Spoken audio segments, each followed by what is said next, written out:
Yo, welcome back to a new video. This is the series where I read a chapter of a new book every single day and I come and tell you guys exactly what I've learned so that you guys don't have to read the book yourself. Cool. So the book we're reading right now is Atomic Habits, and the chapter that we're reading actually is How to Make Good Habits Inevitable and Bad Habits Inaccessible. And I always like to start these videos by saying the reason that the book's called Atomic Habits in the first place is your habits are the atoms of your life, right? At a granular molecular level. So where you want to go in the future, where you are now, where you've been before in the past, it's all a result of your habits, the things that you do automatically without even thinking about it on a daily basis every single day over a certain period of time. That's going to dictate where you are now, where you've been before, and where you want to go. So if you really want to change those, change the trajectory of your life. So according to the book, guys, if you want to change that trajectory, you're going to have to take into account all the actions you're doing, do a little audit, and yeah, see it from there. I'm literally in the process of doing this right now. I'm not saying I've got all the answers, but this is what I've learned today. And listen, you guys are learning with me. Let's go. So we're going to start off with a story like I always like to do. Victor Hugo, he was a French writer, right? He was kind of procrastinating a lot. And what he did was he told his assistant to lock away his clothes for a certain period of time.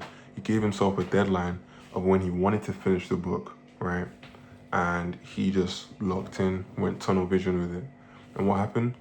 2 weeks before the deadline, A Hunchback in Notre Dame was finished. And that's a super famous book, right? So even authors, people that achieve really, really big things, you might see them as these superheroes, but they're using these devices, these tricks that make things, the bad things inaccessible and the good things accessible and inevitable, right? So another word for this is a Ulysses pact. So, it's a commitment device. So you actually committing to something ahead of time that makes it inevitable for you to reach your goals, right? Or for you to take part in that habit. And, the benefits of this is it allows you to really take advantage of your good intention whilst you still have that intention before you can fall victim to any sort of temptation. So for me, for example, something that I need to work on, and I'm in the process of working on it. I'm trying, is learning Portuguese. I've set about like a few new habits recently, right? And learning Portuguese is one of them because I'm moving to Brazil in a couple of months, right? But I've not been super consistent with it. And the reason why is because I've been leaving it to myself to do my own self-learning. But if I actually just paid a tutor and put money down, put my money where my mouth is, then I have to turn up, I have to learn, you know what I mean? It's painful for me to not do the habit because I'm losing money, right? So you want to make it so that it's inevitable for you to do the good habit. So if you have to pay someone, pay lessons in advance, that's what I'm going to do.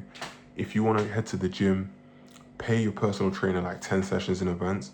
You're doing your Ulysses pact, your commitment device, and you're making sure you're committing to the activity before you even get the chance to say no. Like you've already committed, you've already bought it, you've already purchased it, the coaching, whatever it is you need, we've already done it. And like I said, it means that if you don't show up, you lose money or it's painful. Habits are formed from, especially when it's bad habits, there's a pain of not doing something or doing the wrong thing, right? So you want to make doing the wrong thing painful and doing the right thing rewarding. So a commitment device is more focused on making the wrong thing painful. And that's what you've always got to do. Like another example of this, like on a day-to-day level, is like an automatic savings plan, right? This is like a positive, on the flip side, a positive side of, a commitment device. Let's say, for example, your goal is to save and invest long-term, right? And every month you get, I don't know, let's say a 5K salary, right? And you're gonna put 2,500 every single month automatically. It doesn't even reach your account, it goes automatically into a savings account. That's your commitment device. You're not even thinking about it. You're taking away the temptation of, oh, I'm gonna spend on this flashy thing, I'm gonna buy these clothes, etc. And what you're doing is you're committing ahead of time. That's your Ulysses pact. So that's all for today. It's gonna be super simple. Just think about it. Make an audit. Don't live life on AFK. Make an audit of where in life can I really move the needle by committing to something in a way where I don't allow negative thoughts or bad temptations creep in and stop me from making the right decision. That's what you got to do. And listen, like I said, I'm not speaking from a point of view of I've got all the answers. I'm going to start implementing this as well, especially with learning Portuguese. I feel like that's the only way you're actually going to, you know, make a change, if you actually invest, because you want to make the most out of your money, right? You don't want your money to go to waste. So that's what I'm going to do. That's my Ulysses pact.